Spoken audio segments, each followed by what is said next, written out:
Hello students, myself Dr. Varun Giri. I am a consultant chest physician and interventional pulmonologist. Presently I am working as a senior registrar in RMC Loni. Today's topic is bronchiectasis.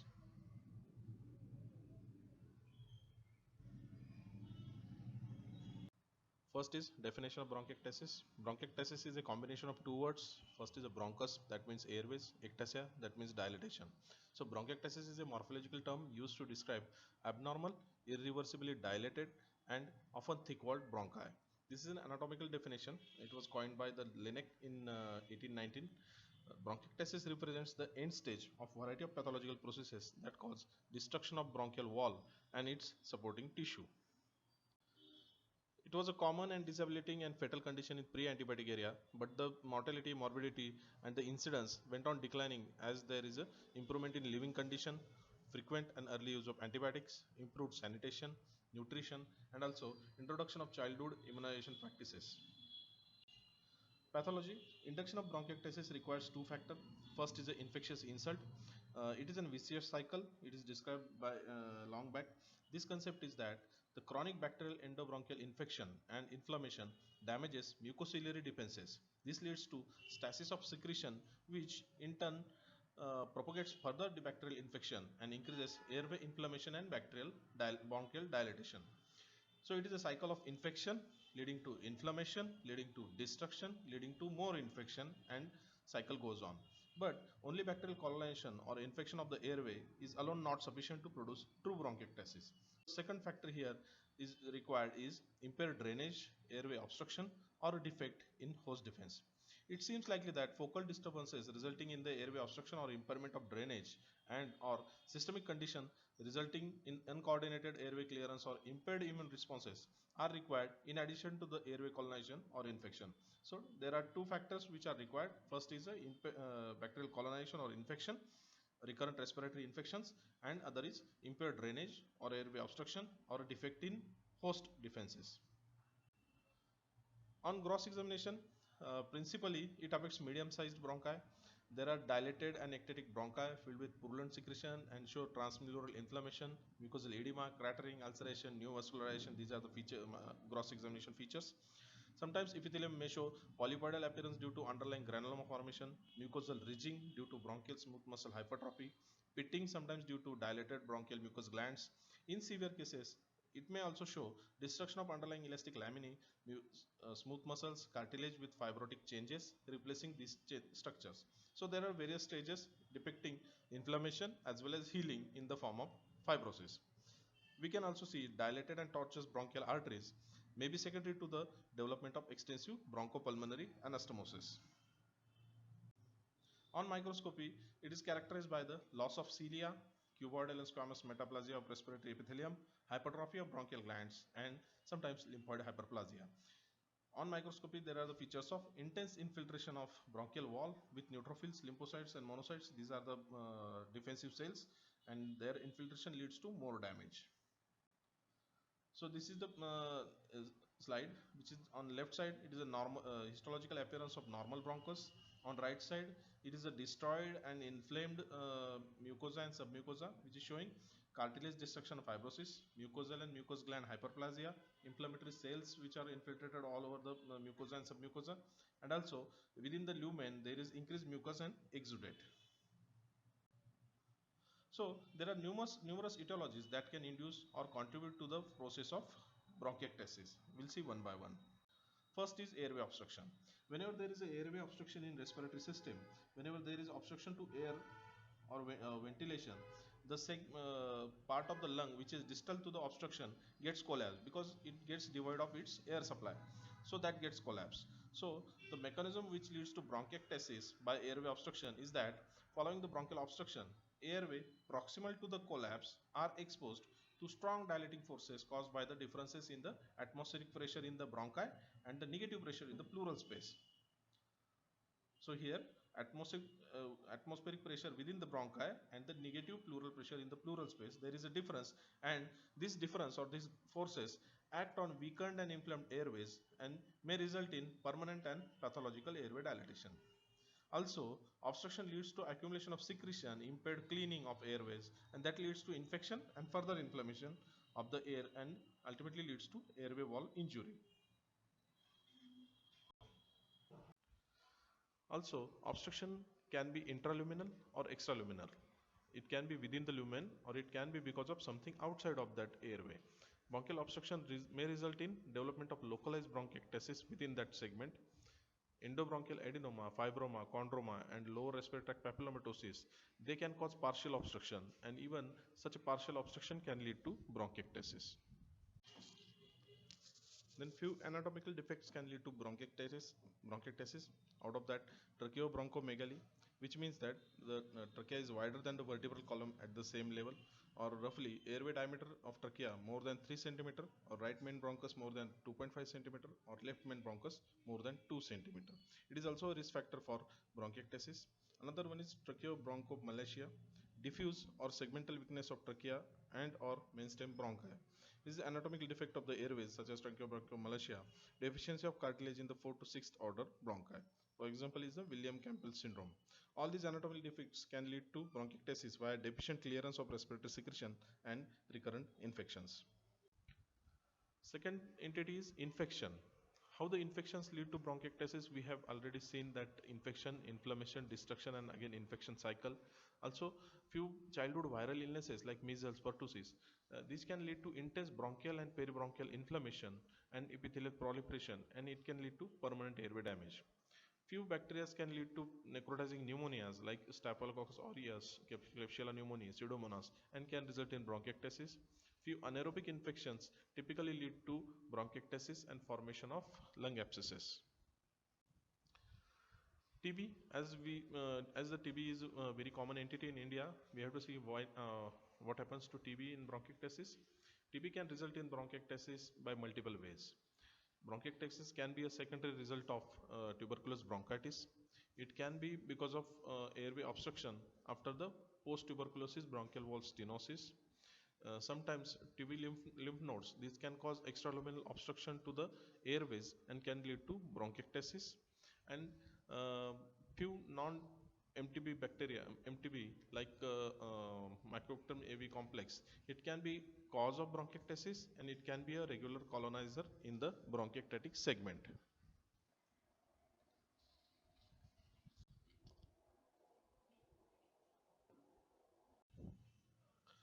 Another factor is aspiration or inhalation airway injury. Aspiration of the oropharyngeal secretions containing microaerophilic and aerophilic bacteria may result in necrotizing pneumonia. Reflux material from esophagus or stomach containing food particles, gastric, biliary and pancreatic secretions and gut bacteria may enter and damage airways. Mostly it contains anaerobic bacteria. It can cause the pneumonia and lead to permanent damage to the airways. GERD is the most common condition in this category, contributing to the risk of bronchiectasis. Cystic fibrosis and its variants are a common cause of bronchiectasis in the developed world. It is not that common in India or Southeast Asia. It is an autosomal recessive condition resulting from the genetic defect located in the chromosome 7, leading to deficiency in the cystic fibrosis transmembrane regulator. This is a receptor which defect in which leads to altered sputum or respiratory secretion quantity, and it leads to recurrent infections and bronchiectasis. This bronchiectasis is cystic fibrosis, typically in the upper lobe. It is rare in developing world. Young syndrome, another rare syndrome. It consists of a combination of obstructive azoospermia and chronic cyanopulmonary infections. This syndrome is distinguished from primary ciliary dyskinesia by lack of ultrastructural ciliary abnormality. Young syndrome is different from cystic fibrosis by its lack of family history, absence of cystic fibrosis genetic defects, and the presence of normal sweat chloride and normal pancreatic secretions. It is a rare entity. Few rheumatic and systemic illnesses are also risk factor for the bronchiectasis. Out of that, rheumatoid arthritis and Sjogren syndrome are the examples. The mechanisms are not known. Mostly the altered sputum quality or the impaired airway clearance is the reason. It has been noted bronchiectasis is also in association with other systemic diseases like inflammatory bowel diseases. Ulcerative colitis is more common than Crohn's disease. The Another important predisposing factor is defective host defenses. Poor host defenses can lead to repeated respiratory infections leading to bronchial wall injury. Impairment in host defenses can be local or they can be systemic. Out of that, in systemic, hypogammaglobulinemia, prolonged immunosuppression, chronic systemic granulomatous diseases like TB, sarcoidosis, connective tissue disorders like SLE, vaginous granulomatosis, sarcoidosis, these all can lead to poor immunity in the respiratory system and can lead to recurrent respiratory infections, which will lead to bronchiectasis. Looking at the local factors, primary ciliary dyskinesia is the important one. It is caused by the genetic defects of respiratory cilia, tail of the sperms, and cilia of embryonic node. It leads to various combination of congenital abnormalities like say situs inversus, congenital bronchiectasis, and infertility. Example is Carter-Jean's syndrome. It is a triad of situs inversus, bronchiectasis, and nasal polyp or recurrent sinusitis. Allergic bronchopulmonary aspergillosis, which is called as ABPA in short, is a hypersensitivity lung disease caused by ubiquitous fungus Aspergillus fumigatus and usually occurs as a complication of persistent asthma or cystic fibrosis. The, it is characterized by the excessive mucus production and impaired mucociliary clearance in these conditions allow the inhaled conidia of Aspergillus to persist, germinate and releasing exoproteases and other fungal products that further compromises the clearance and breach the epithelium and activate immune responses. ABPA manifests as the recurring episodes of asthma, pulmonary infiltrates and central bronchiectasis that may progress to fibrosis. Cigarette smoking and COPD. It is pretty common in our area. A casual role of cigarette smoking in bronchiectasis has not been demonstrated. However, cigarette smoking, the presence of COPD, and repeated infections or exacerbation COPD may worsen pulmonary function and accelerate progression of bronchiectasis that is already present. Coming to the clinical features, first the symptomatology. The classic clinical manifestation of bronchiectasis are daily cough and mucopurulent sputum production. Cough is usually productive more in the with the change of position. It is more in the morning because of the accumulated secretions come out in the morning. Sputum production is the characteristic finding. Usually, sputum is voluminous. Color of the sputum is usually mucoid, but it can become purulent or also show some blood in the sputum during the time of exacerbation. There can be a dry bronchiectasis where the secretions are less. Hemoptysis is also a characteristic feature of bronchiectasis, as we have seen the neovascularization as a prominent feature of pathological feature of bronchiectasis. These new vessels can get ruptured and lead to hemoptysis. Overall clinical course of the bronchiectasis patient is characterized by the frequent up and down. There are frequent acute exacerbations which lead to worsening of the overall health. On physical examination, most of the patients have abnormalities on physical examination. Digital clubbing and hypertrophic pulmonary osteopathy is one of the systemic sign of bronchiectasis. Usually, the bronchiectasis leads to obstructive abnormality in the ventilation and lead to barrel-shaped chest. Early on auscultation, you can have early and mid-inspiratory crackles as well as diffuse rhonchi on prolonged expiration. Bronchial breath sounds may be heard in the severe cases or in the patients with complicating pneumonia. Signs of cor pulmonary like gravity-dependent pitting edema, orthopnea, basal crackles can be seen. Bronchiectasis can be classified by predisposing factors, pathological features, and radiological appearance. Mr. Reed in 1950 described a correlation between pathological and bronchographic findings in bronchiectasis. Since then, it has been most widely used. There is considerable, but clinically it is not that useful because there is a considerable overlap and coexistence among the various forms of bronchiectasis. These types are cylindrical bronchiectasis, cystic bronchiectasis, and varicose bronchiectasis. Cylindrical bronchiectasis, the bronchi are regularly outlined, tubular, dilated in diameter with straight walls and often coming to a straight abrupt end instead of tapering end due to obstruction of the peripheral bronchial tree by secretions, cast and inflammatory wall edema. Varicose bronchiectasis, it is illusion. It looks like varicose veins, is marked by the presence of irregular dilatation, outpouchings and tortuosity of the airways. Saccular bronchiectasis, it is characterized by the presence of cystic distortion of these distal airways that may be focal or generalized, and it results in the saccades that appear as a cluster of grapes. Though these are the pathological appearances or radiological appearances, but clinically they don't make much difference. By their pattern, we can just get a little bit idea about the cause or maybe the pathological mechanism, but in the clinical management, they don't help much. There are few mimics of bronchiectasis. One is tractional bronchiectasis. It is different than the usual bronchiectasis. It is a term used to describe the dilated airways seen in the diffuse pulmonary fibrosis secondary to fibrous traction and elevated negative intrathoracic pressure. So it has nothing to do with recurrent sputum production and recurrent exacerbation. It is the result of fibrosis which is outside of the airways, and that is pulling the airway walls. Congenital bronchial cyst, central or peripheral, are developmental abnormalities of cystic bronchial structures, often filled with the mucus and lined with the respiratory epithelium. While usually lacking connection with the patent bronchus and distal alveoli, if such a cyst get infected, they may communicate with the main airway tree and mimic as a localized bronchiectasis. Then intralobar bronchopulmonary sequestration. It may become sequestration is a congenital abnormality. Uh, Sequestrations are the developmental abnormalities of lung where uh, that abnormal segment of the pulmonary segment gets blood supply directly from the aorta, and it has airway connection with normal tracheobronchial tree. It may get infected, and it can mimic as a localized bronchiectasis.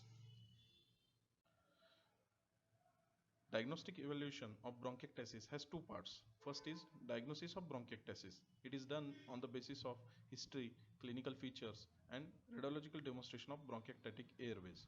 The another part is diagnosis of cause of bronchiectasis, which is diagnostic evaluation largely aimed at identifying potentially treatable underlying cause of bronchiectasis. So first investigation of bronchiectasis is chest radiography. Presence of increased pulmonary markings, ring-like structures, dilated and thickened airways which look like tram lines or railway track lines, plugging of airways by mucus plugs which gives appearance of fingering glow. These are the typical findings which are seen on chest X-ray. But the chest X-ray can be normal even in the presence of bronchiectasis. Next important test for bronchiectasis is high resolution CT, HRCT chest. It typically shows airway dilatation. So what to uh, what is the criteria for dilatation? It is a luminal diameter of more than 1.5 times of the adjacent blood vessel is indicative of bronchiectasis. Sometimes we can see the bronchial wall thickening. There can be evidence of small airway plugging with the debris, which gives typical tree in bud appearance. Sometimes distribution pattern can give clue about the cause of bronchiectasis. Like if it is a typical segmental bronchiectasis or typical lobar bronchiectasis, it may be due to sequelae of some airway obstruction or some altered airway structure. Sometimes if it is a bilateral, then a systemic etiology should be suspected. Bilateral or diffuse bronchiectasis, then systemic etiology should be suspected. To evaluate the functional effect or physiological effect of bronchiectasis, the pulmonary function test is the good test. It is usually abnormal in the even in the mild bronchiectasis, but it can be normal also. Patients with diffuse involvement may show on spirometry a pattern of airway obstruction with normal or reduced forced vital capacity, reduced force expiratory volume in 1 second, that is FEV1, and reduce FEV1 to FVC ratio. It is typically a typical description of obstructive pattern of pulmonary function test. In some patient accompanying atelectasis, parenchymal or pleural scarring, or extensive destruction of parenchyma, it can also give appearance of restrictive or mixed pattern on PFT, that is mixed of restrictive as well as obstructive physiology on pulmonary function test. Patient with mild localized bronchiectasis and no chronic bronchitis pattern or chronic bronchitis component may have normal pulmonary function test. Looking at the bacteriology, patients with bronchiectasis are frequently found to be colonized by potentially pathogenic microorganisms. Most frequent are H. influenzae, Pseudomonas aeruginosa, and often Pseudomonas aeruginosa. Pseudomonas is often implicated as a cause of periodic exacerbations. Colonization with Pseudomonas, in particular, has been associated with more severe impairment of lung function, more intense inflammatory response, and more extensive lung destruction. The instance of airway colonization with other potential organisms that may require specific treatment, they include Nocardia asteroids, Aspergillus, and environmental mycobacteria. Now, the management part, treatment of bronchiectasis is aimed at following headings: controlling of infection, reducing inflammation, and improving bronchial hygiene, and assessing the patient, and if required, potentially going for resection of severely affected area. With few clinical trials for guidance, Treatment often has to be tailored to specific needs, tolerance, and preference of individual patients. There are no blanket guidelines for all the patients. We have to we have to individualize the treatment as per the patient's characters. First, the control of infection. Sputum culture and sensitivity tests should be done to help define antibiotic selection. Antibiotics are directed at commonly associated pathogens such as H. influenzae, Streptococcus pneumoniae, and Pseudomonas aeruginosa. Sometimes Mycobacterium avium complex associated bronchiectasis should be considered in patients who are not responding to regular antibacterial therapy. Sometimes persistent asthma, resistant asthma, and people who are not improving on regular treatment of asthma. ABPA should be suspected, and if required, antifungal therapy we may have to give. The role of prophylactic or suppressive antibiotic, it remains controversial. There are no clear-cut guidelines recommending prophylactic antibiotics. Bronchial hygiene. The important aspect of management bronchiectasis is bronchial hygiene. Airway mucus clearance is a problem in bronchiectasis. Chest percussion and postural drainage have been traditional method for facilitating mucus clearance. But few advanced methods like autogenic drainage, mechanical vibration with ultrasonic devices, positive expiratory pressure, flutter valve, vibratory waste therapy, these are very good advanced methods, and it is recommended that patient should choose their modality based on ability, motivation, preference, need, and of course the resources.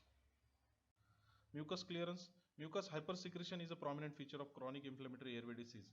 Maintenance of hydration in the form of oral and IV fluids is considered useful in preventing insufficient sputum retention. Humidification of inhaled air or oxygen as an adjunct to chest physical therapy has been shown to be significantly increase the wet weight of sputum produced, and so it becomes easy to get it out. The use of nebulized normal or hypertonic saline and acetylcysteine may be considered as it is important adjunct to chest physical therapy. It helps to thin out the sputum and to get it out. Bronchodilators such as beta agonist, anticholinergics, or theophylline are frequently used in patients with bronchiectasis since these patients show signs of airway obstruction and hyperreactivity. Anti-inflammatory therapy, of course, the persistent endobronchial inflammation is known to play a significant role in pathogenesis of bronchiectasis, and anti-inflammatory therapy is definitely useful. Inhaled as well as systemic corticosteroids are recommended. Systemic corticosteroids are specially recommended during the exacerbations. Surgery. Bronchiectasis is generally a diffuse disease, and surgical resection of the affected area is often not feasible. Usually, if the cause is systemic, then disease is seen on multiple lobes, and the surgery is not always an option. However, in selected cases like most severely affected segment, bleeding segments, or area harboring resistant TB or atypical mycobacteria, such area can be resected and may confer significant benefit in terms of symptom control, reduction of tenacious sputum production, elimination of large volume bronchial bleeding, or reduction of acute infective episodes and improved quality of life. In such cases, surgery should be thought of. And lung transplantation, as the science is advancing, lung transplantation is now a considerable viable option in advanced cases. Vaccination against Streptococcus pneumoniae and influenza should have been considered in these patients. Smoking cessation is an important aspect in each and every patient, not only the bronchiectasis. Patient with advanced bronchiectasis with evidence of exercise and or nocturnal desaturation should be considered for O2 supplementation to delay the onset of complications of bronchiectasis like cor pulmonale. Pulmonary rehabilitation and inspiratory muscle training may be considered, as these modalities have been documented to improve exercise tolerance. Next four slides are regarding the diagnosis of cause of bronchiectasis. It is an extensive list with few specific examples and the specific diagnostic text. You can go into the detail. This is an extensive list, but it is definitely a very useful and knowledgeable list of the causes. I hope I have covered bronchiectasis for UG level. So thank you. Stay home and stay safe.